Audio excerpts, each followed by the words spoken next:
高雄去年9月推出一种敢若会当伫网络顶管用的高雄市民卡，讲会当包办生活的大小事。不过实际去访问市民，却发现大部分的人听拢唔捌听过，而且有民代发现讲，这卡片的资料无整合，要一直办会员，用这张卡片实在是无方便。 摕着敢若会当伫网络使用的高雄市民卡，随机来访问市民。捷运的那个卡吗？还是什么卡？就叫高雄数位市民卡。这个我不知道。真侪人含听拢无听过，总算找到听过这张卡片的人，伊说讲因为无介好用，无申办。迅速跟效率的问题啦。那您自己的建议？还是要多改进，毕竟这种东西是市民大家要服务的东西嘛。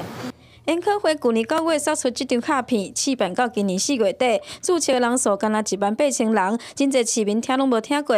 民代甲同款的问题起来问市府首长，发现敢若主管机关延科会的主委有申办这张卡片。这张卡讲会当包办市民大细项代志，提供着市府机关申办服务，嘛有运动中心、借车等等的服务。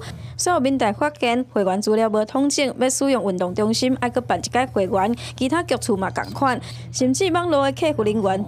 回答的拢不是你问的问题。要去申办其他局处的业务，我却还要再注册一次那个局处的会员，所以导致这样的程序非常的繁琐，也非常的不便民。那因为各局处他们的这个实在申办的很多，所以我们就是只能逐步慢慢的把不同的局处慢慢纳进来，这是我们会是比较我们的计划会来做的哈。